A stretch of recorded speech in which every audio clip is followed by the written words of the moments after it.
It's 6 p.m. on the 3rd of June. This will start the Buckley City Council study session. Everybody has a packet, agenda. We don't have to take roll because it's a study session, so we're missing. I'm not sure Councilmember Bender is online, but Councilmember Anderson's not here. Green. So I don't know if there's any desire to go out of order on this, or we just go straight, okay? And Councilmember Green is absent as well.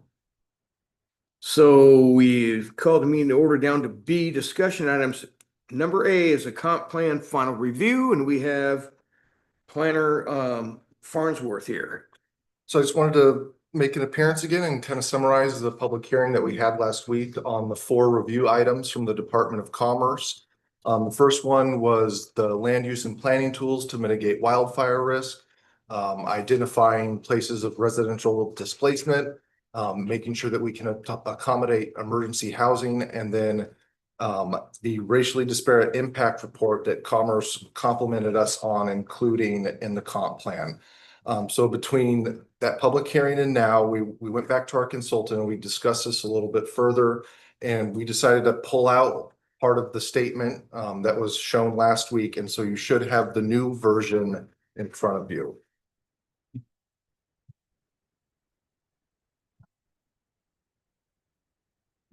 And the revision was in the last sentence, which previously read, the report identifies potential racial exclusion rather than displacement as Buckley's chief concern in addressing racially disparate impact, because Buckley is currently home to very few rent-burdened residents of color, and then in parentheses, a key indicator of displacement risk. That was included in your packet for review, but we have removed it and would like to move forward with that line being removed. The rest of the 2 paragraphs are unchanged and really just reference the existence of Appendix B, which was originally approved by the council via the comprehensive plan amendment that was approved in December of last year. I like this.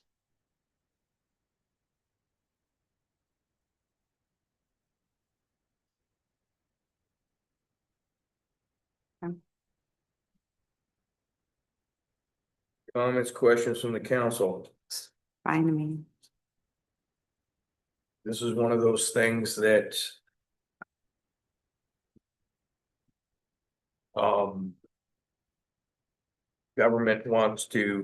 government above our municipality wants to have incorporated. You've heard me state before about these things, and I'm great that the Department of Commerce likes it. I understand, and again, you're doing your job, and it's not a indictment upon any of your work that you have to do on behalf of the city to transmit to county. This is a good update. Anybody else on this? The other part of the update for the comprehensive plan had to do with the public comment that we received, which involved the density in the urban high density future land use map designation. At the council meeting, when this was adopted, it was revised from 30 to 50 dwelling units, which had previously been discussed, to 15, there's a typo here, 15 to 40 dwelling units per acre. Staff is recommending that we hold an additional public hearing to address this item specifically on June 24th, but you do need to know that that is optional. We are not required to hold an additional public hearing. It is within council's right and purview to make any changes on the fly. However, I know that this council operates from a model of transparency, as do I, and that it was certainly not the intention for it to not be discussed by the public. So in keeping with that spirit, I would recommend that we hold an additional public hearing to address that issue to hear from the public before we make final adoption. Council comments, Councilmember Rosano. I would like to see a public hearing, just because from the planning commission last night, there was talk, and I could mess it up, but there was houses that could be affected by us changing that on Ryan Road. There's a couple parcels, so at least they would have the chance to come speak, being aware that we're changing that type of stuff, so perfect. Anybody else? So it's a bobblehead, Yep. for another public. We will hearing. set and advertise for that then. Thank you. Okay. Thank you, council. And Councilmember Anderson is on now. Does she have any question? Councilmember Anderson, any comment or question on anything you've heard? I don't know when you popped in. Nope, I'm good. Thank you. Thank you. So I guess you're here also for ADU.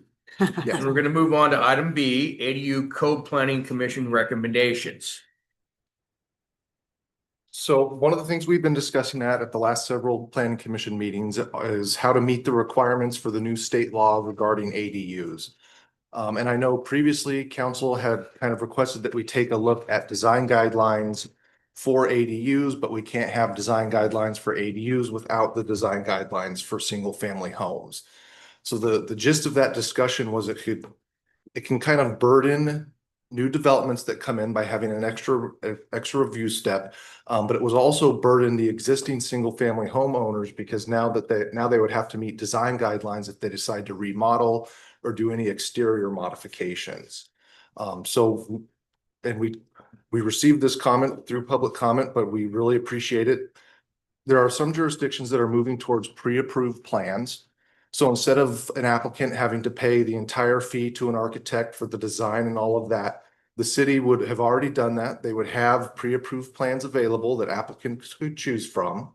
And there would be a cost associated with that to kind of recoup the initial cost. But it would be a potential workaround to have some quote unquote design guidelines without actually regulating the rest of the single family homes. So there are a couple of things with that. Some of it is licensing and trademarks, and basically finding the right architect to kind of make some of these ADU designs for us and then have those widely available for anybody who wants to make one or build one. Comments, questions from council? I think that's a good workaround, because that way, we don't end up with something that's not desirable in our neighborhoods. So I think that's an excellent workaround. Now, I did see on here that the city would pay for them. Yes, so the city would be responsible for paying for these designs up front, but there's chance for cost recuperation.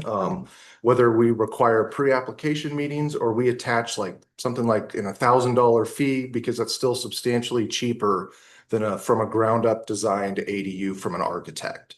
So there is chance for cost recuperation, but that also kind of depends on how many ADUs are we actually permitting.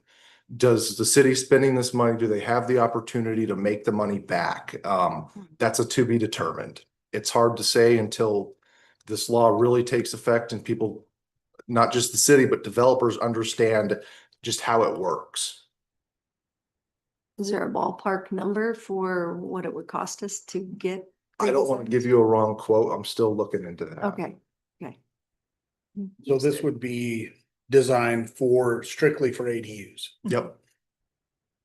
So we What would have, other- sorry, go ahead. I was going to say we would have, let's say, 1 to 5 designs of considerate prefab ADUs or pre-designed ADUs, similar to like a model home for a plat. And so if a builder was to come to us and say, we're interested in an ADU, we would say, oh, you have these options that the city has already pre-approved and you can purchase the design from us after we have paid for the upfront cost of having it designed. Or they could still choose to design something on their own because there are no set design guidelines. But the idea is that this would be a much more streamlined permitting process, lower cost for the design because the city has already done that initial cost. And then we're making sure that the ADUs, or the idea would be at least the vast majority of the ADUs that would come into the city would be one of those designs. So we know that we're getting a product that we would prefer. So what other jurisdictions currently do a pre-approval? I believe Tacoma does them, Kent does them, and those are the two that I've really been looking So at. large jurisdictions, Yeah. not smaller ones with a different budget. And like when you say chance of recouping, there's a chance that we will not. And where would that come out of in the budget? It would be a general fund expenditure. And I would say that right now, it'll be interesting over the next couple of months to see if other cities take this similar approach because we're all dealing with this issue at the same time. Okay. And so just because other cities haven't yet, doesn't mean that they may not, or that there may be a more cost-effective option for cities to take on for those models. Or that we could partner with a builder. I think that there's different options that we could take to try to get the cost to be as low as possible for the city. But it is that workaround of not trying to create design regulations for all. The other option is that we do nothing and we just permit per the guidelines that we can enforce without design review criteria. And then likely have a variation of designs for ADUs. Which again, even with these models, could still happen ultimately. I think it's worth checking prices, see what it would cost. What I hear is the initial outlay would be identifying 1 to 5 designs for a potential ADU. And the potential recouping of that would be that we had enough ADUs that they were purchasing that pre-approved design instead of having to go through the original process, which would cost them much, much more, but they could still choose to get their own architect and go through the permitting process. That's what I hear as the recouping of if we had enough of them. Can we restrict so that they can't get their own design? Not without restricting for single family residences. Yes. Okay. Yeah.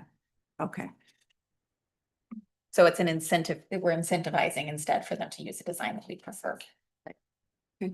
Understood. Councilmember Anderson, anything? Didn't you have something? Oh, Nothing from me.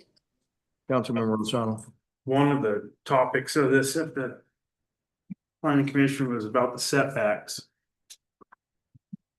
Were you guys fine with keeping it to the normal 10 foot, or were you guys open to reducing it to 5 foot on the property lines? Personally, I'm okay with the 5 foot or So fire code's 10 foot, I believe it's 10 foot in between the houses, so it's 5 and 5 on each property line. So by doing that, by changing the setbacks, it'll allow, more people to be able to put the ADU versus I believe it's 10 foot right now. Mhm. Well, it depends on the zoning on all of Yeah. it. It's 8 feet in certain zones or 5 or 20 or. is it, I am a stickler for the between the houses, right? But between your back of your house to your fence, that's where you're gonna put your ADU But off to or off to the side. the side yards, reducing those to like 5 foot offsets instead of 10s. Because there's ADU and DADU, which Mhm. complicates things. But can also be an addition. And we can vary that by zones. So in our smaller zones, like the R 6000, we could say a 5-foot setback versus some of our 20,000 would continue to be 10, 15, 25. We can vary it by zoning district. So any of those dimensional standards. And yeah, I would want to hear from Eric on the foam versus fire curtain. They have all kinds of technology out there that we don't necessarily have. But if you want to tighten up those setbacks, that the fire department is on board with that, because that's gonna be our number one issue moving down. I mean, there's always probably dispute between neighbors, doesn't matter what the setback is, but the fire code, I know fire likes to run. Well, and speaking on the setbacks, to skip to the end on the back page, so we haven't really been looking at the setbacks for ADUs specifically too much, because we're gonna do a more complete review of our dimensional standards. And so we figured it would be better to save the ADU setbacks for when we do a more comprehensive review of all the other setbacks and dimensional standards.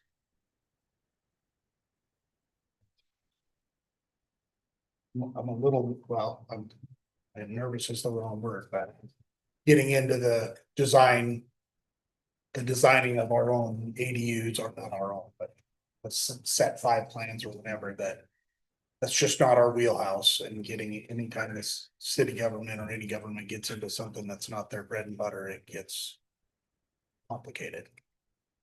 So just eyes wide open. I think we can make something work, but is there a way to exempt existing houses for like when the remodel? That doesn't seem to make sense that they would need to meet a design review criteria if they're putting on an addition or changing their roof line. That's all pretty wide open, but with the state ADU law, that even an addition or modification to your existing home is wrapped up into that. That seems. From what I've seen, yes. We'll look into that. If Yeah, there's an that- option to exempt design standards and make it for new construction only. I know that there's a fine line that a lot of groups walk in terms of what's a rebuild remodel versus something that's entirely new. And so we'll look to see if there's an option for exempting that and creating design standards for new construction only. So, as we've touched on many times, the state cramming this down our throat and we're stuck with unfunded mandate to make this work, so it comes out of our taxpayers' pockets for these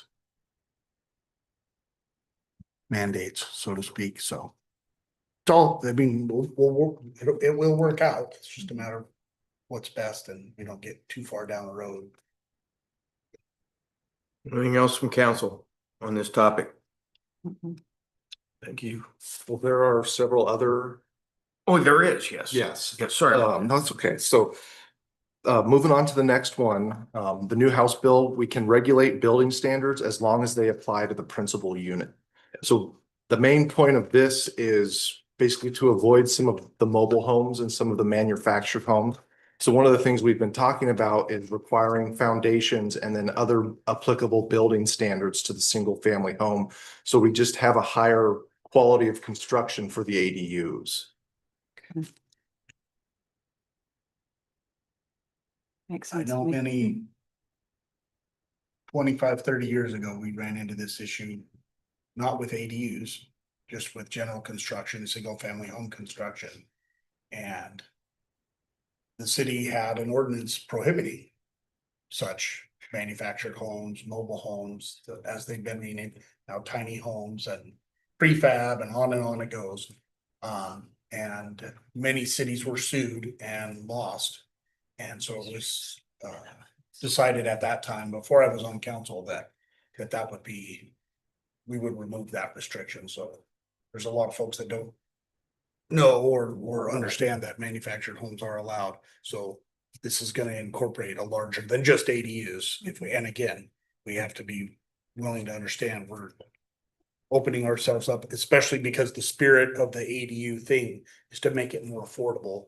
And if somebody can order one from a prefab place and have it delivered, it's generally quite less expensive than having something constructed. Quality aside, obviously. I will say some of the quality of the prefabbed and manufactured homes that don't necessarily look like your classic mobile home. The quality has increased substantially and the designs they're not ugly anymore. They're not just, rectangles that get plopped down on the ground. They actually have some variance to the modulation on the front and the facade. So I do think we should look at allowing prefab and manufactured homes as long as they can meet our building standards. Permanent foundation, utility hookups. The utility hookups is a whole nother animal. That's, That's huge stuff. It's coming up next. yep.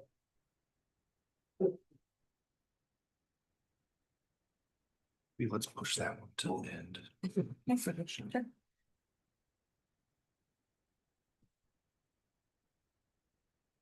Any questions on that last one? Okay, moving on.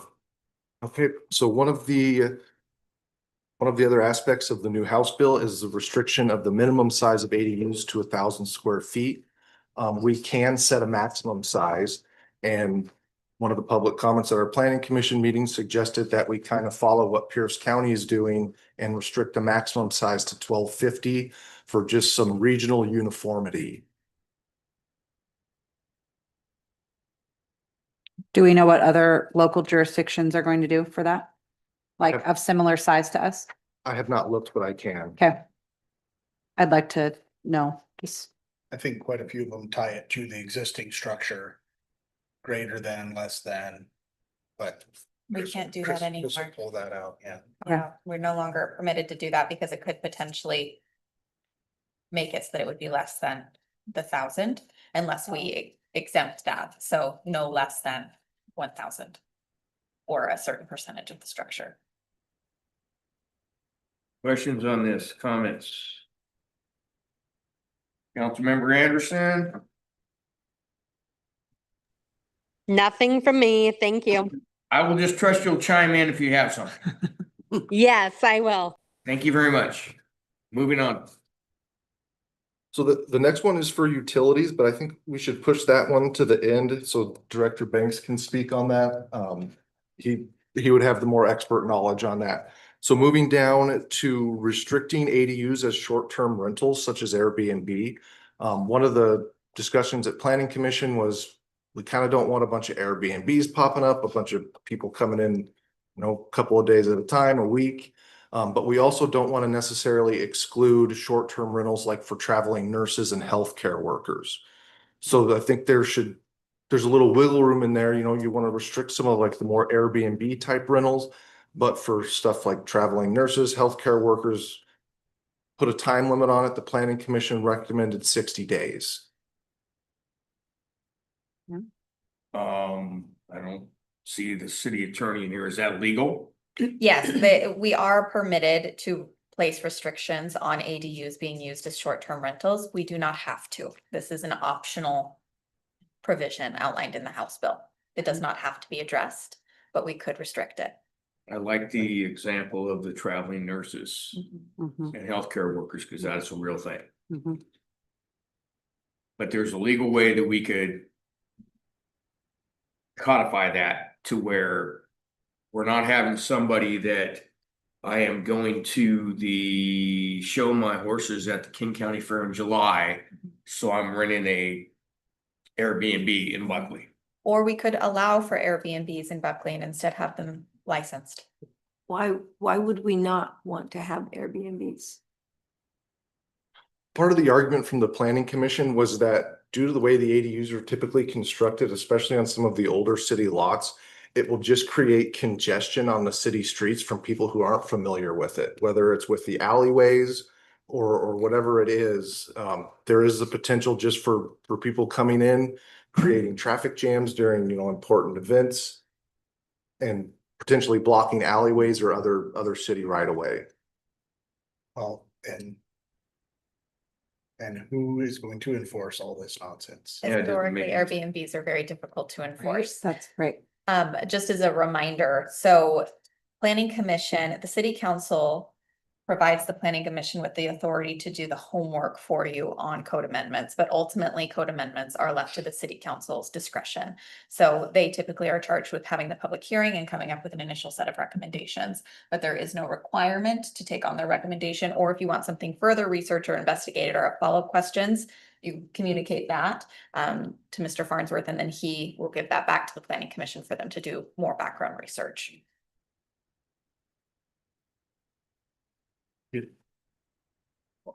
All of this, just Airbnbs alone, this is can become very quickly a private property rights issue, and this is fraught with problems, but that's just my opinion. There's HOAs, in fact, it might be good for HOAs to, it's not our place to tell them how to run their HOA, but that's something that HOAs typically, I've personally been dealt with a very little bit of this, but the HOAs need to update for these type of things as technology or lack thereof changes. The HOAs will handle that within their own boundaries, but citywide and city government restricting gets very, very touchy, and of course, rightfully so, Phil would want to weigh in on that. Or not, you're exactly right, Mayor, that HOAs do. And the one that I belong to, there was a specific home that was sold in the last year and a half for the purposes of making it an adult family home. And it was not in the DCCR, and so it was all amended after that to a moratorium. So HOAs can do a moratorium on things with inside their HOA. But not necessarily, we're talking about is no HOA, city property, and then we have to comply with this. Any other questions on this caveat? I think you got one more. I will let Director Banks talk about the utility hookups. Perfect. Thanks, Chris. Thank you, sir. You're welcome to, put 2 cents in too. So I think right now, and that through that recommendation that we're recommending some flexibility to the public services director and city engineer in the code, that some flexibility with putting a sentence or a line in the code that points to the public works standards. And in the public works standards, it gives the city engineer and public service director some flexibility to deal with these utilities on a case by case basis. And I can give you an example, a hypothetical example of, so the city goes and does River Avenue and does a full reconstruction project, does water, sewer, the streets, the storm, curb, gutter, all of that. And the sewer line is located on the east side of River Ave. And there is an existing lot that has a single family residence on the west side. And that person applies to put an ADU in there. And we just put a new 6-inch side sewer to the property line that has the capacity to serve that ADU. And the water line there may or may have the capacity to serve that new ADU without getting into the street. Now, the other, which would, I think, is a benefit, rather than cutting a brand new rehab street, the utilities can support what's being asked by the applicant. And then on the flip side of that is down on Cottage Street, there's an old AC water main, there's an older sewer main, and the side sewer to a existing single family residence may be a 4-inch concrete, and maybe the water service is, I don't know, 3/4 inch galvanized, and they're wanting to connect that ADU to those older undersized sides. I'm not talking the actual main infrastructure, but the service lines. We want the ability to be able to require that upgrade, whether it's 1 6-inch side sewer to serve the existing house and the new ADU, or a 1-inch line that splits. But at that point, we want those individuals getting into the street to upgrade those utilities. So they would pay. They would be paid, but it's not hard and fast. If you put an ADU in, you're connecting to the old existing utilities at the back of Walker on the private property. Just hard and fast, no matter what it is, they can do it. When we really need that infrastructure improved from the sidewalk to the main or out in the right of way, or it's brand new and there's a brand new 6-inch side sewer and we have a brand new road and our code says you're going to the main to connect a new side sewer to that ADU. Do we really want them cutting our streets if we don't have to? So to me, there needs to be a little bit of flexibility to all that, and some, for lack of better words, common sense. I agree. That makes perfect sense to me. Any other Do you have questions anything or to add? comments from council? More hypothetical.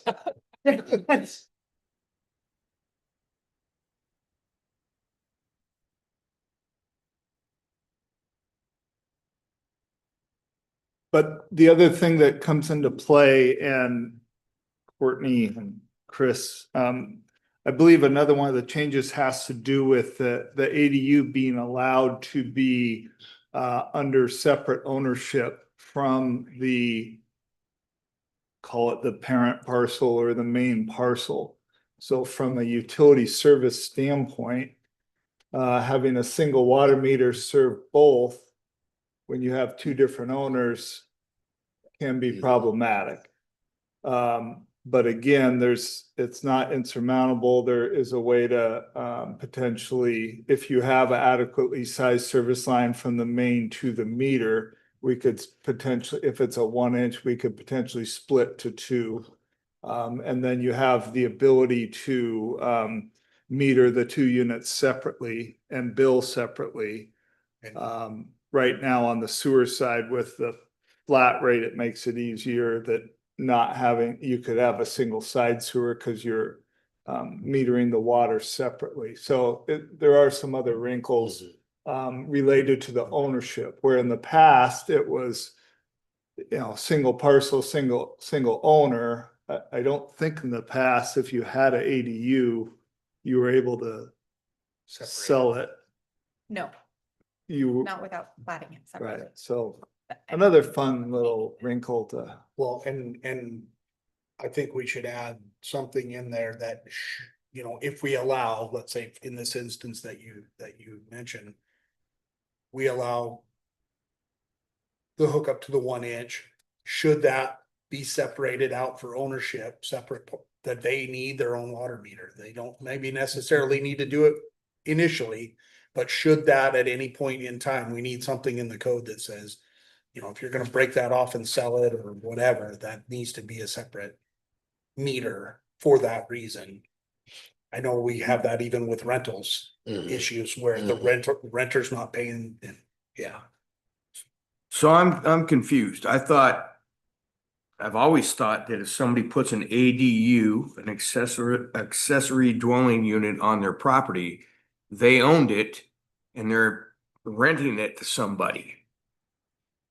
Even though that we could require a separate utilities hookup, much like an apartment building that has utilities going to it, and you have to subscribe to,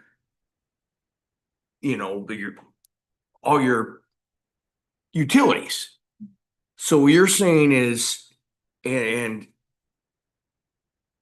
somebody, I don't understand how somebody puts an ADU on their property and somebody owns it, doesn't it have to, the property have to be subdivided for the No. land? Now, essentially, they can condominiumize any property that has multiple units on it.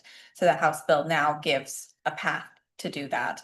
And other cities have always had a path that allowed for that to happen. Now it's required for all cities to provide a path for that to happen. We have yet to run into it, though it's just a matter of time. So I think, and correct me if I'm wrong, but it makes the most sense looking forward and forecasting what may happen with condominiumizing, that we require separate hookups when it makes sense to do so. That will likely be the default, but there will likely be exceptions to that, like Director Banks mentioned, where we would prefer for them to instead connect to the existing lines and then install a separate meter. But the majority of the time, we would prefer a separate hookup, separate connection. And it isn't just a single, depending on your parcel size, it can be multiple ADUs or technically DADUs. If you're gonna, I guess you could, in an ADU, if you connected it, if it's attached to your home, I suppose you could condominiumize that as well. That's my understanding, but I will look into that more, Okay. but I believe, yes, that you can condominium. It makes it Because that's how condos are, right? They're all connected. Yeah, it typically makes under it one very building. muddy what this can turn into. So- And this is all new ground and. Yeah, and we'll likely be traveling down the path of binding site plans and CCNRs to make sure that utilities are shared, and it's just more permit applications ultimately for folks to go through before they're able to privately sell the parcel or privately sell that unit, but keeping it under the single parcel. And part of the complication with the add-on, if it's becoming, say, a duplex, a common wall, if it's not plumbed separately for the water coming in, if the plumbing comes off of the house you added to create that dwelling unit, there's no ability to meter it separately from a water meter plumbing standpoint. So normally, if it's a brand new duplex, both units are new, that it's not too hard to plumb it separately and do 2 water meters, and however it's owned, it's, you know, that's typically what you want to do. But when it's an add-on, it's not quite that easy for sewer too. I mean, you could have a 5,000 square foot house and you're adding on a unit that is minimum 1,000? Is that what we're talking? There's no minimum, Okay, no minimum, the maximum 1,250 under the planning commission recommendation, but 1,000 under the state law. so say it's 1,000, so it doesn't necessarily make sense to have its own sewer go out of the new unit all the way to the street, and water the same way, so. And if there's not a building code provision requiring it to be plumbed that way, you don't have a way to do it. So there's no, you don't have the ability. So there's utility scenarios that are there. So I think that, you know, there still is the ability maybe to do you know, you could do if you figure the ADU is maybe not gonna, depending on what you could flat charge them on sewer, it wouldn't be too hard. On water, it's a little dicier, but you know, the intent is the city still needs to be getting its revenue for customers. If the ADU has the ability to sell, that's, you know, a separate customer. So there's a revenue piece of it that the utilities are trying to retain and maintain. But I think what Director Banks's point is what we're trying to hammer home here a little bit is to retain in the public works standards the flexibility to remedy the situations, because you also don't want somebody to say, well, when I came in, I had to pay a full another one, and if I had known, if I could get around this by just plumbing off the existing house, and you couldn't make me do it separately, and that's my loophole. Well, we don't want that. You know, we want to treat people fairly, but we also don't want to create situations that are you know, not tenable. So you also don't want, but if it sells, you know, and the main owner, it's plumbed through there and they get a water shut off notice because they don't pay their water bill. And so, okay, they're shut off and now your accessory unit's shut off too, because that's how it's plumbed. Well, that wasn't the intent either, so. Councilmember Osano, I've got a question. I got 2. So if you make them go to the street, are you making them pay a full sewer hookup then? Cause I thought the ADUs only could get half. Half is what we've discussed. half. Multifamily units, typically 3/4 right now. Cause I know like in Berrien where I did a bunch of these, it don't matter what it is, they're allowed to connect to, and I don't know, it must not be state law, obviously, if we can do it, but. It don't matter whatever the water is and whatever the sewer is, they allow them to connect the ADU or the DAD right to their existing utilities. Pretty sure the law gives the flexibility to the jurisdiction or the municipality to make those decisions. Because isn't the point to be affordable housing? We start charging people, you know, to go do a side sewer and the road's 15,000-20,000. And then it all of a sudden starts pricing people out of. If it's on their property, it's their problem, right?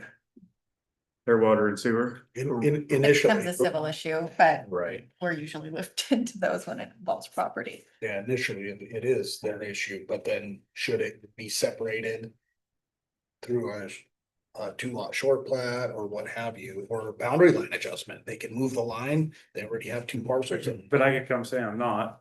Hook up to my stuff and then turn around and do it, and there's nothing you can do. Correct. So it really don't. I would be shocked in the next 10 years if we had 3 of them asked for, permitted, and done. You'll be shocked. I mean, I would be shocked. This is gonna grow legs of its own. To Dom's point, if you had a 5,000 square foot home, let's just say, it's a giant home to me, but you could put 4 1,000 square foot additions onto it. Yeah.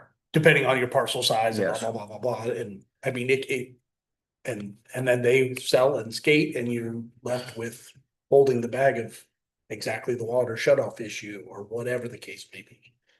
So I'm clear, and I've always thought, only because I listened to this conceptually, and a friend of mine in Seattle does this stuff. An ADU is attached to your existing home, and a DADU is detached. This just dawned on me tonight.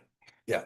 So it's the DADU. Those are used very interchangeably, though. A lot of Yeah. people refer to an ADU as if it were a DADU. Yeah. I would say the majority of ADUs that you're aware of are usually DADUs, but there is a technical difference between the two. Yeah, we have one, I think, on C Street, South C. I believe there is a DADU there that's going up right now. It's the only one I know of in this town. Or, I think exactly to Courtney's point that we say ADU for all of the detached so, and and the attached, vernacular just hasn't caught up today. yes.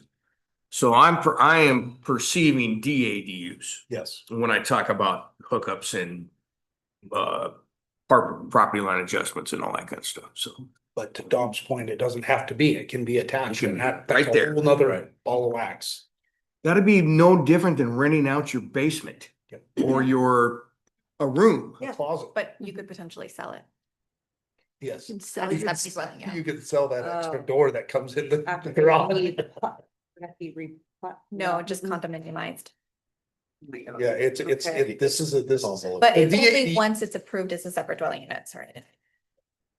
The DADU thing is just new vernacular, but it's the attachment and stuff. It's really can be, hopefully it's just as the traditional we think of ADU as you're doing what used to be called a mother-in-law. You're putting a Mother-in-law, little cottage or whatever.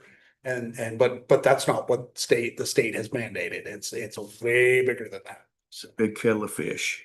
Who do they contact to condominiumize? I am not sure. We have not gone through the process, but I believe that it involves both the city as well as, civil recording. Okay, so It's still if public property. if someone did, they went through the steps and did that. And they sold their ADU or a DADU. And then they decided that they wanted to sell their primary resident, the new owners would know before purchase. that Yes, it's it a would be condominium. recorded. Yeah, it would be Okay. recorded. So Yeah. first, they would have to get a separate unit number, like a parcel number, which would be recorded with the county. I believe the mechanism to do that is via like a binding site plan is how it's referred to most commonly in planning. And so that is where you list the different addresses on a single parcel and give a relationship to them through codes, covenants, and restrictions, CCNRs that outline how that will be managed. Have they figured out how the property tax on the land is? That's part of the CCNRs. So that's part of the CCNRs. So there are condos, right? But I think I said this in a prior council meeting. In my professional tenure, condos went from not being allowed in most cities and in Washington state to now this extreme flip. And so I don't think that many cities have quite caught up yet to how we are supposed to regulate and manage the conversion. We haven't ran into it yet. We'll contact the city attorney to find out the exact steps when it comes forward, or as part of our development regulation update, which we're currently in the process of doing, be able to outline clearly what the steps are. Again, that will involve the city attorney to tell us exactly what we need to do to allow it, but we do have to allow it.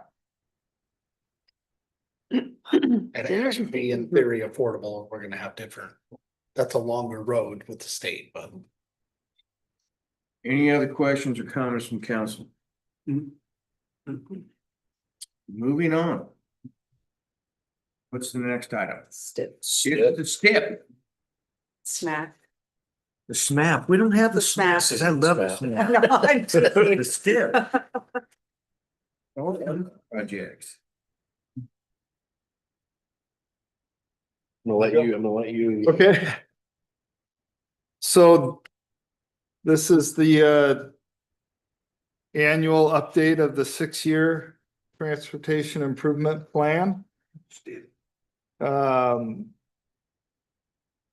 This year, there are 26 projects. The first two are more comprehensive citywide projects that are studies. And the other 24 projects are specific projects. They total up in cost to $47 million. And there's quite a few, and I will tell you that this is certainly not all the projects in the city. We also run a 20-year transportation improvement plan that we maintain. So if you say, well, where's this project or that project, sometimes they get pushed out. We try to identify the anticipated funding source for the projects. That'll typically involve funding agencies outside the city, be they the State Transportation Improvement Board, WashDOT, federal in some cases, which is, and then sometimes PSRC is a potential source as well. So this was slightly modified after it went to the committee. I forget the date of the committee meeting. May. Last month, May. Yeah, 17th, 19th, I don't know. Okay.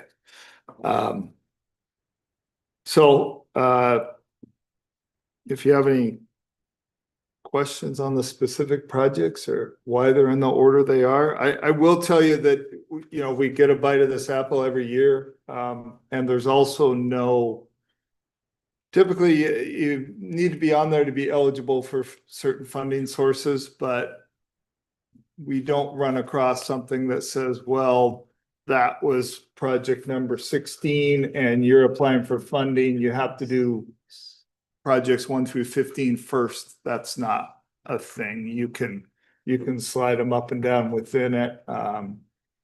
Usually we try to keep the projects up front that are the ones that are either in design or ones that we're pretty sure are going forward. But we're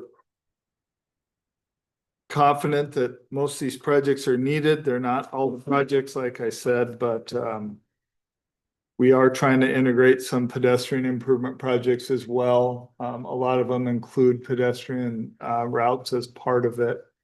There's a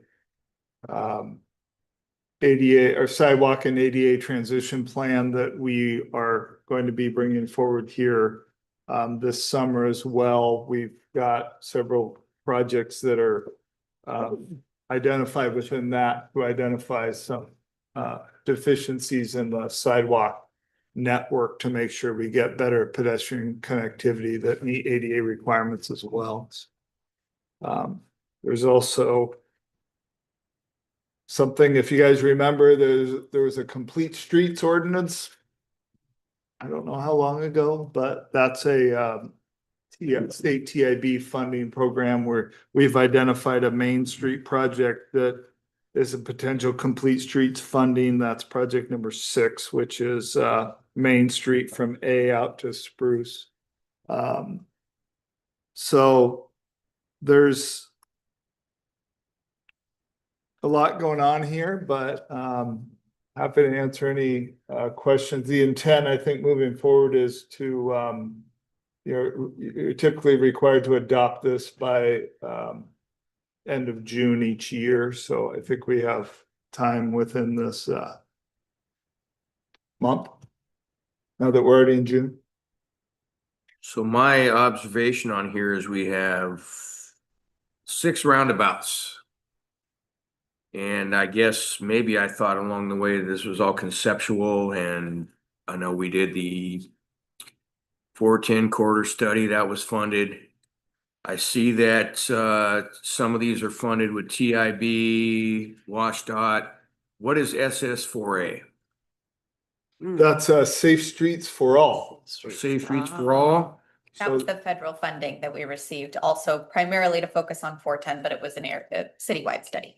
So then we go down to, so that was for the funding for the 112th and 165, Dysfunction Junction.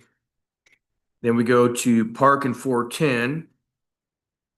That is PCRC, Safe Streets for All, and local, meaning Buckley. And then 410 in Maine, 410 and 165, Money Loss, and 410 and Hinkleman. So Hinkleman is before that. How set in stone is this? I know this is on our 6-year transportation improvement plan, but this is a communication piece to the people that things are gonna change. So we are still in the first phase, I would say, of the realignment of SR 410, which is identifying the problem and then finding the solution. We anticipate that the solution is probably going to involve roundabouts. And so what we did, and that's based off of that 2018 parametric study, as well as best guidance that we've received from the state. The other alternative is road widening, which would likely be more cumbersome and difficult given the number of businesses that are located in proximity to 410.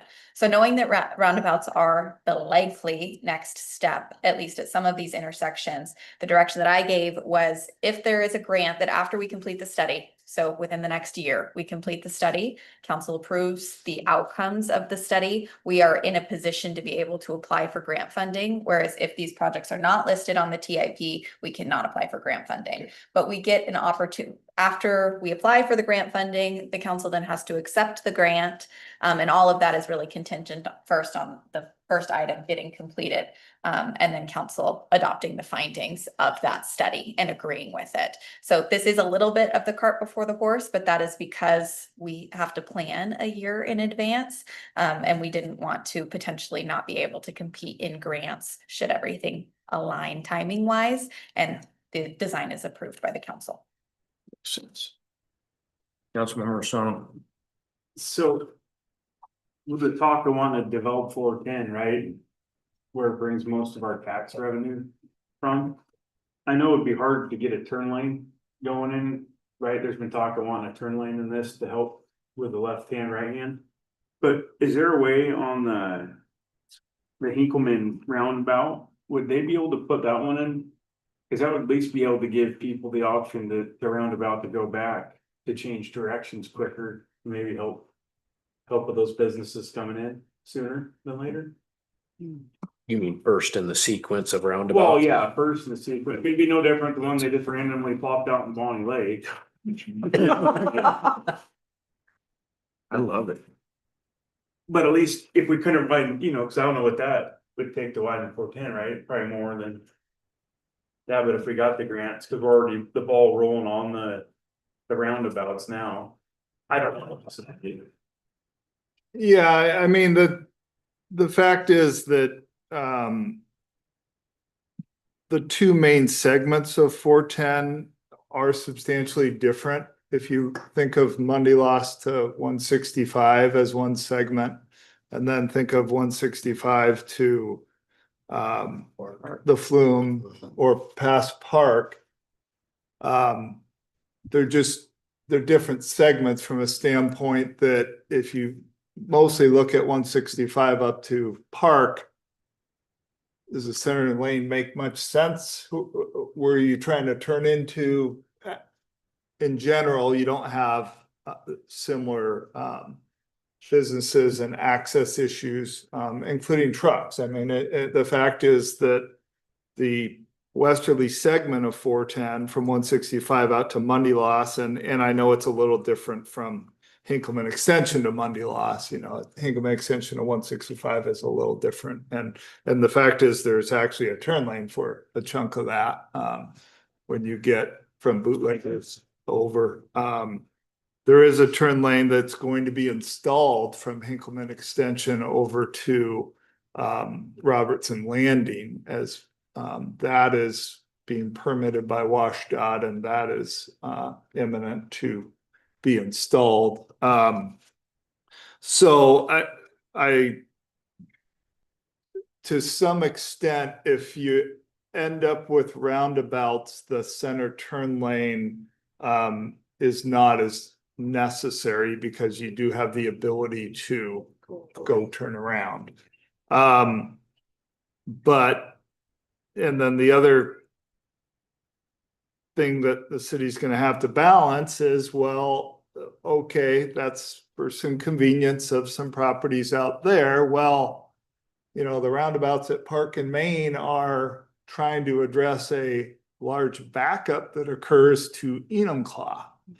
So city priorities, is that backup a bigger problem to the city council and the citizens that you're hearing from? Or is the having better access via a center turn lane or via the having a roundabout at Hinkleman Extension? So, you know, we try to get things prioritized and what we think that, hey, okay, this might solve it, but like I said, having them on here doesn't lock you into the order things get built. This is the priority that we think that we're trying to project.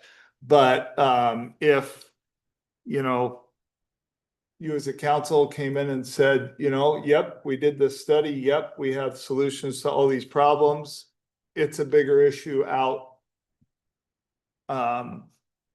at Hinkleman Extension. That needs to be our first project to go through. If that's decided, the council sets direction, sets policy, sets funding, and we would just hope that, you know, before we go chasing grant money, you know, that it's decided before we come and say, hey, do you want to accept this grant? You say, no, we don't want that project. We want a grant for here. Because, you know, these grants, once you get them, I mean, it's still another, you know, couple of years to get through all these other process and a couple of years to build. So, I mean, a lot of these are starting a multi-year process, which we know, but it's still nice to get that direction. So, but we will be coming back with the with some traffic modeling. I actually have a meeting tomorrow morning with our sub-consultant doing the modeling, where we're going to come and present some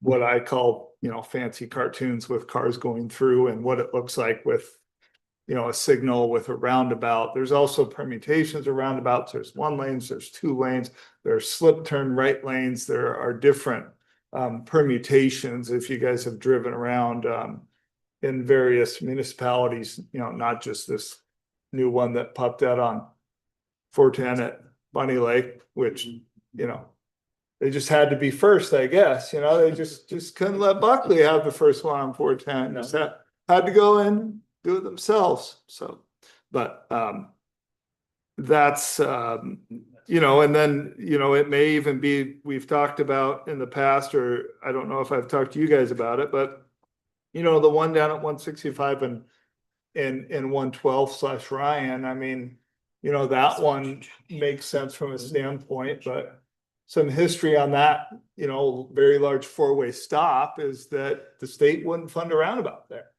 They wouldn't. They, you know, as part of that was a 2-phase project of dysfunction or malfunction junction, whatever you want to call it. And, you know, Dave Schmidt, we fought and grabbed, and, you know, we've got designs showing, we had designs for roundabouts at that intersection and at 165 and 410. And the state said, nope, that's a signal and a 4-way stop. That's all they would fund. And the city did not have the wherewithal to come up with those funds. And that was back when the state was not pro roundabout. They said, no, everything's signals. We're not funding these things. They don't work. And they've changed their mind substantially since then. But, you know, part of it is, you know, and, you know, what's able to get funded, you know, if you know, that's what we're after ultimately, this stuff to get built and the best way to get it funded. And the fact is that, you know, federal money, state money, however we can do it, you know, it's the best way to go. And they require you to have these studies in place. So it's not just, you know, we decided this is the solution. It got studied. This is the best solution. This is the level of service. And there's all these technical traffic terms that I don't know all that well, but the bottom line is that piece is there, but on the same token, you have all that stuff on 410 and the highway. You don't want to neglect all your, your local roads and your other problems and Main Street and some of these missing pedestrian pieces. So you've got to balance that out as well. So again, lots of hard decisions to be made by you guys as a council, but we're trying to get as much information as we can in front of you so that you're able to make informed decisions is what we're after. Questions, comments, Councilmember Burbank? With the different pedestrian improvements with sidewalks and things like that, which we need, obviously. Have we looked into a study of just what our sidewalk improvements and ADA access needs to be within the city walking distance, like here? Like, I'm not saying that Collins, because Collins is very far away. So I'm just thinking, because I've heard people complain about sidewalks within just downtown of like ADA, like getting a wheelchair, all the like, have we That's done? part of this That's part of- that's part of the study that he's finished. That's part of the Yes. study, okay, Yeah. I'm just looking at, Yep. for people that are able to walk, Mhm. okay. Yep. All right, Yeah, there's existing upgrades versus new construction. new construction, okay, got it. It's all in the same. It's like connected missing links and all that stuff. Yeah, Yeah, and there's out of compliance ADA ramps or missing ADA ramps. Okay, okay. Anything else on the STIP, Mayor? Maybe it got moved to the 10-year, 20-year stip. There was something in for the Collins Road overlay down past Sargent, and that's been It, quite a few years back. yeah, I it just- got kicked down. It's on the 20. Okay. all right. Yeah. I'll make one more comment too. You'll see there's a few projects on here like East Main Street pavement preservation project. These roads, like it's Main Street from A to River. I might have grabbed the wrong project, but we have a project in there for pavement preservation from A to actually River, because this road is starting to fall apart out here. I don't know if any of you've noticed. Oh, yeah. But these roads, to grab preservation dollars, they have to meet a certain grade or criteria, and if they're too bad, then we can't apply for funding to just grind and overlay. We have to go to full reconstruction type money. So we have to catch those preservation projects in a certain wheelhouse in order to be eligible for that type of funding. So there are a sprinkle of some of those projects in here as well. They're not all full reconstruction projects. So A Street, they would just grind and overlay. Not A, but I'm talking Main up here in between all like the brick crossings and stuff. If you look at that when you drive down, it's starting to crack all over the place and stuff. And if that gets too bad, we're going to full reconstruction, not just That's grinding taking the over. old Yeah, concrete road out. of right. it. That was gonna be my question for number 6 is that, I know that's a ballpark number, That's- but that's pulling out the old concrete. We've talked about that, yes, Yeah, and Okay. taking some of the, crown out of it, Yeah. yeah, for sure. Okay, But yes, A Street right now, I think based on the pavement condition rating score, that is an overlay now. But yeah, there's a grind down and overlay. It costs to grind it all down, or you can just grind the edges and you end up with a big hump in the middle of the road after you do it 2 or 3 times. And frankly, those crossings no longer meet ADA because you're going up over a hump and you've got a cross slope of more than 2%, which anyway, and the other consideration is if you're replacing old AC water mains, asbestos cement water mains, or you have old sewer that has deteriorated, if you're digging through the road anyway, then it's no longer an overlay, it's a road reconstruction, or you're patching it back. Unfortunately, some of these places that had concrete, like we've seen on Cedar and some other places, is when they pour concrete roads, what they put under it isn't any good. They just pour concrete on, black dirt, old farm road, They don't do a nice, gravel and compact it and everything to pour concrete on it. Part of the reason they poured concrete was, oh, you just pour it on there and you'll bridge everything. You just drive on down, so. Anything else on STIP? STIP.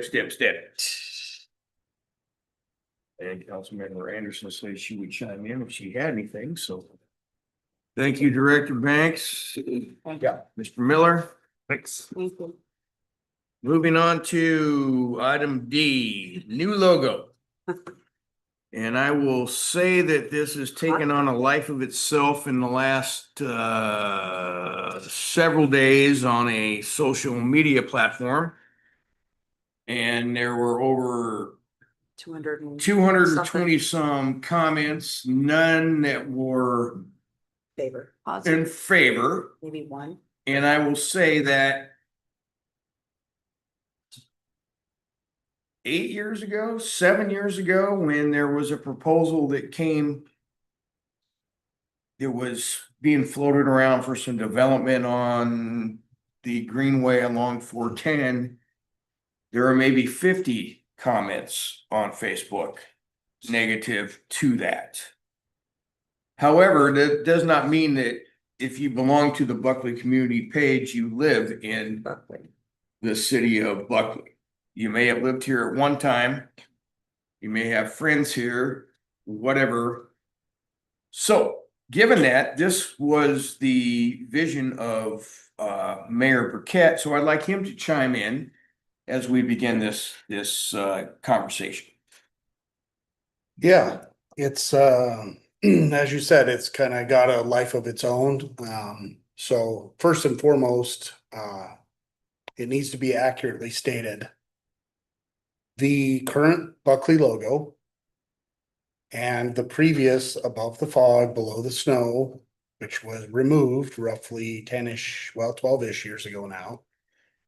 Neither one of those are in any way, shape, or form heritage or historic or any of this such nonsense that was put on Facebook by whomever posted this post. In my mind, in my view, it's quite obvious that the comments that were not in favor of the new logo were very much tied to this very false narrative of history. And there's lots of people that are very frustrated and upset with the way Buckley has changed over the last 20, 30, 50 years. So it was an easy platform to air their grievances. With that said, I kind of kept up with it, even though it's not my wheelhouse. Easily 80 to 90+% of the comments are people that do not live in Buckley. They might have a Buckley address because they get their mail through the Buckley post office, but they do not live in the city limits. So using Facebook as a temperature check is never a good idea, in my opinion. I'm sure I will have plenty of disagreement, but there's people you can see they're in Spokane or they're whatever. Most of us know some of those folks and they do not live in Buckley. So their opinion, I guess, matters to somebody, but not so much to me. I'll add that in the last 3 years, we've updated the Buckley Police Department logo, which has been a great success. Departments from all over the state, oh, I need one of those patches. I gotta have that. The Sasquatch apparently seems to be a thing. It is a thing. It doesn't seem to be. So I should preface it with this. This was not a council. This is something I wanted to do. With the rollout of the new city hall, it seems to me to be well overdue for an update. We tipped our hat to the old logo. We kept the same design and just updated it. I could go on for a long time, but so for those on social media, it's all lands in my lap and I'll gladly take it. I ran it through council to get ideas. And we had some great ideas. The sun is never behind Mount Rainier. Quite accurately. So that seems to make no sense whatsoever. And I hadn't picked that up. We added the White River as denoted in blue that someone was not happy with. We could go down the list. Sasquatch, of course, Bigfoot was added. I specifically wanted to add the elk on the glacier that looks like an elk head. Because most people from Buckley understand that, even whether they're new or old. So we can certainly change it all up again. It's not super expensive to make changes. We can scrap the whole process and pay the designer for her work thus far. So on and so forth. So, also, we've changed the fire department logo in the last few months. Heard nothing about that from anybody. What else? We added a mascot on the fire engine. Haven't heard anything about that. So maybe this, if they're listening, we'll have lots more positive feedback, hopefully. So with that, I'll leave it to whoever else. I will say that when this came up, and I didn't pay attention to it before, but yes, the sun rises in the east and Mount Rainier sets southeast. And by the time the sun gets anywhere near Mount Rainier, it is not right above it, or right just barely above it. It is way high in the sky as it comes around to set in the west. And the Elkhead thing is something that I've been raised on, grew up here. It's a thing. You'll be able to see it prominently here later this summer when the snow melts a little bit. Yes, the White River is not blue because it is full of silt and it's white. That's probably why it was called that. It's got all that silt coming off and it's all chalky. Right now it's running clear. And the Sasquatch is a thing that has been lore in these parts. And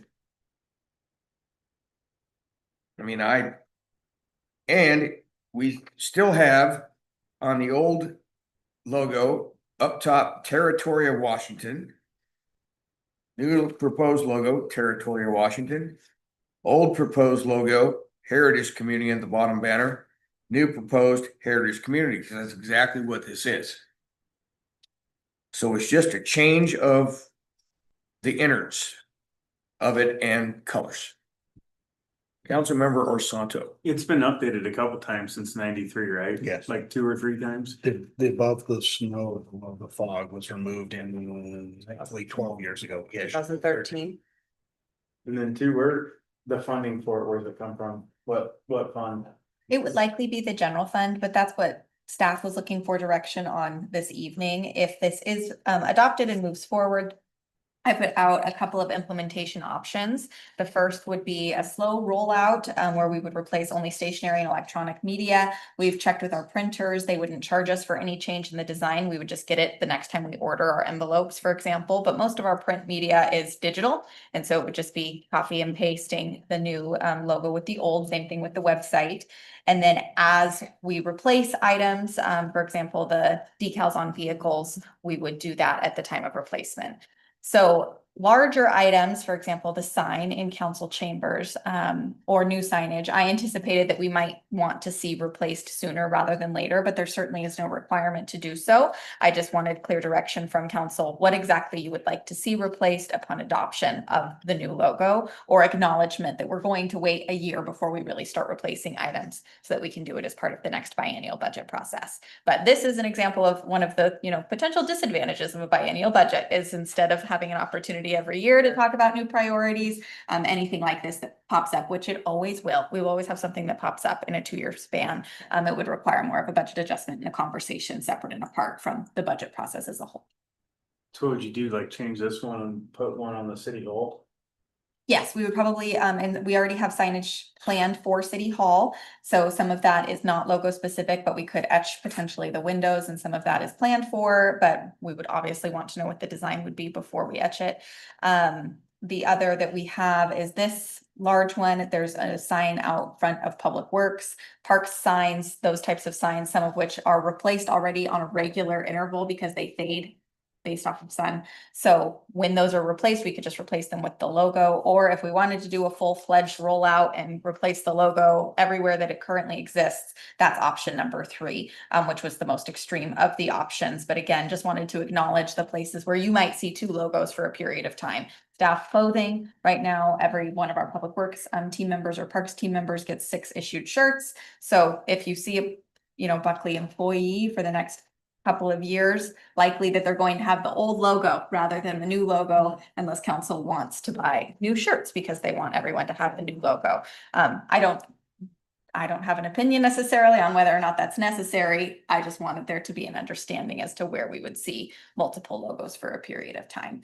Or if you didn't want to, that there's certainly an option to replace.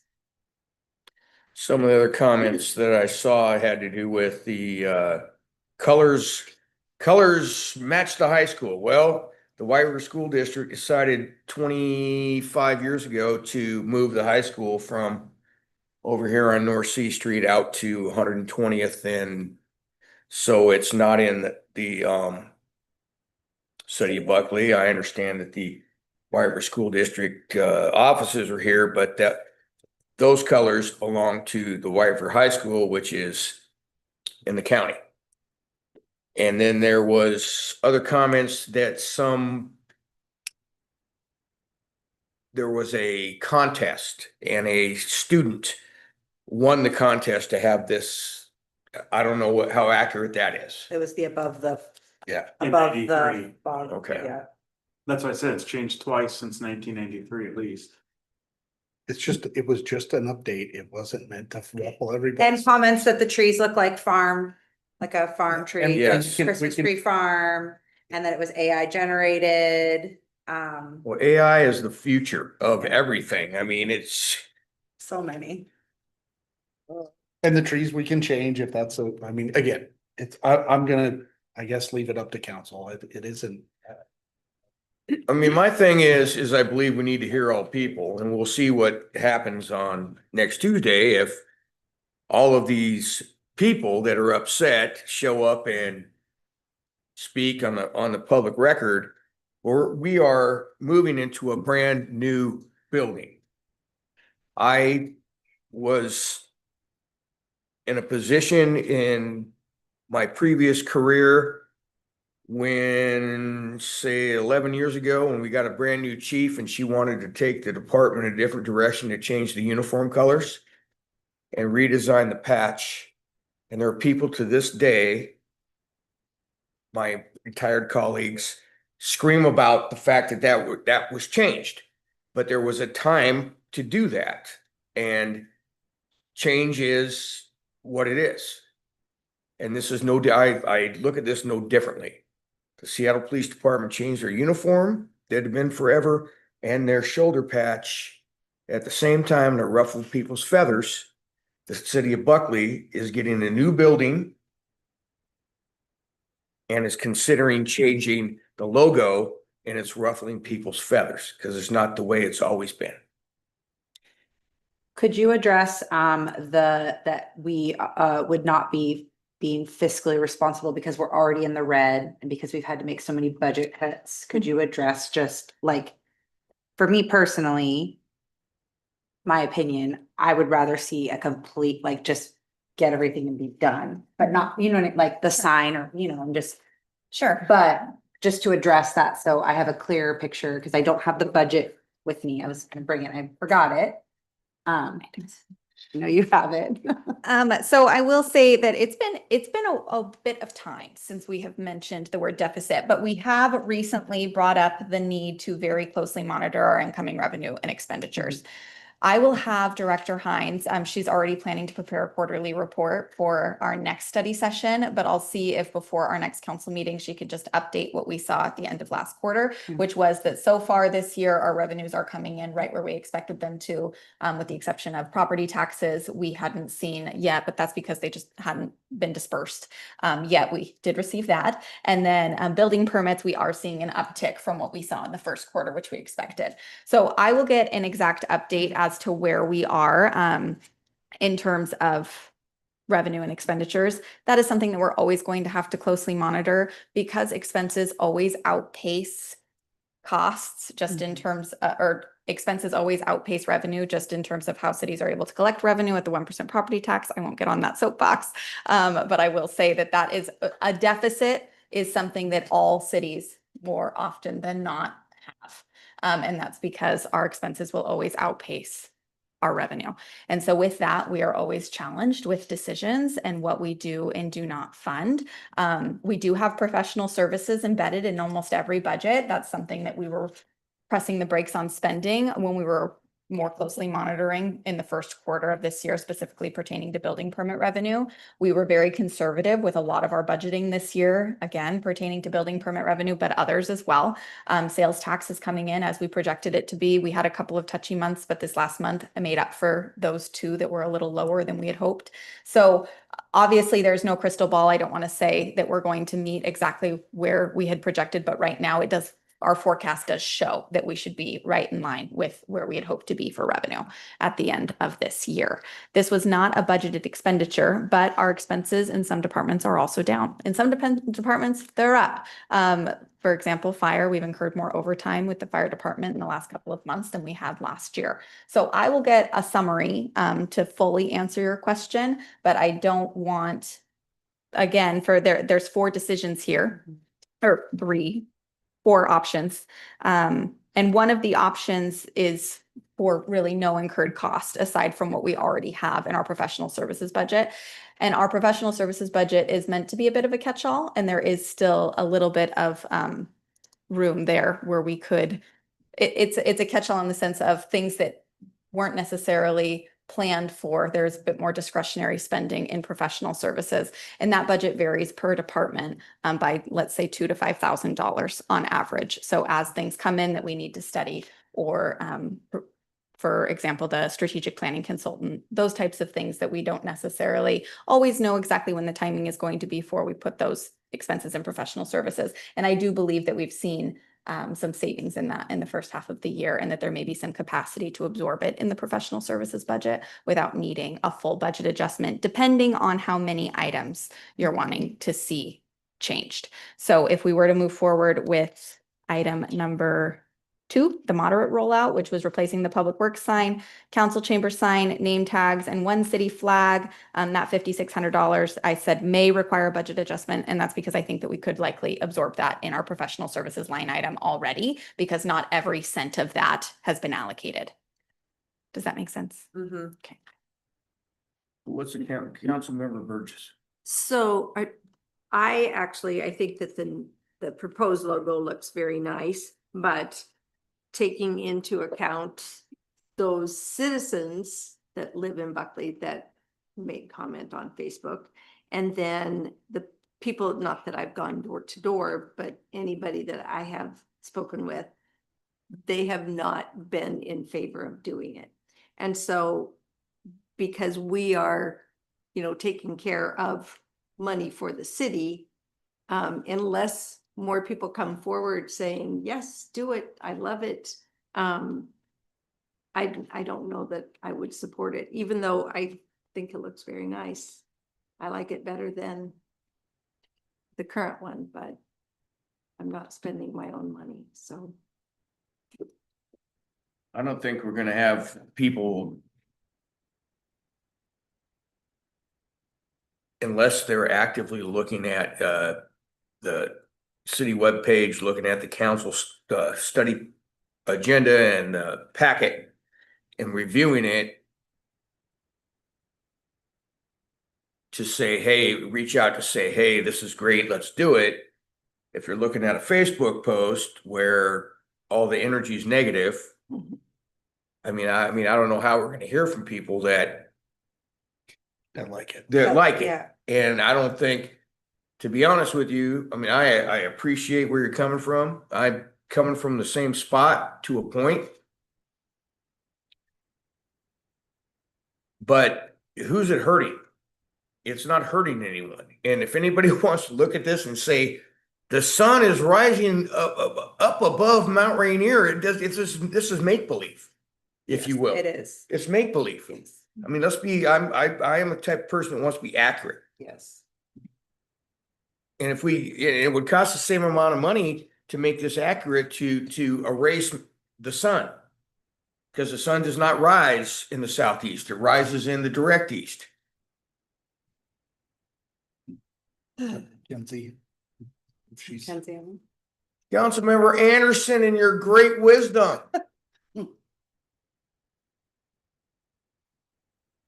She quit.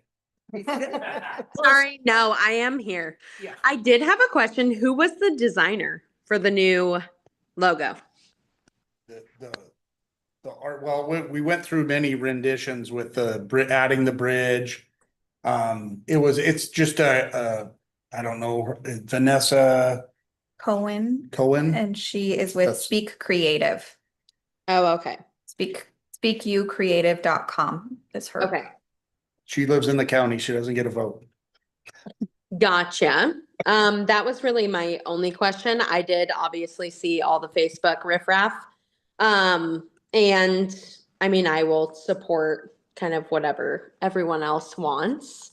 But it does scare me when people are throwing out on social media and kind of throwing us under the bus, like we're not being fiscally responsible, and that's like our number one job. So I just want to make sure that we are with whatever direction we move forward with. Well, I think Councilmember Burbank asked the question where it was coming from. And if we rolled out the option 2, the outputs half of, and again, the biennial budget kind of bites you in the backside on this because you can spread it out over 2 years. But I mean, again, we're getting a brand new city hall that's Building. gonna last Yes. for generations. I do think the thing that's still throwing me off is the Buckley being in green.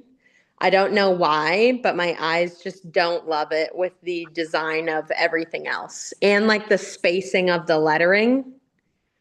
I don't love it, but I will go with consensus. Meaning like if it was back to the original color, Mackenzie? I think so, but I don't want to be too biased. But also like the spacing on the new design too is like so far. I don't know. Can we get the Buckley kind of squished together a little bit because it's so far out? But the green is just like throwing in. We have the trees that are green, but then the banner that's green too. I just don't feel like it looks great.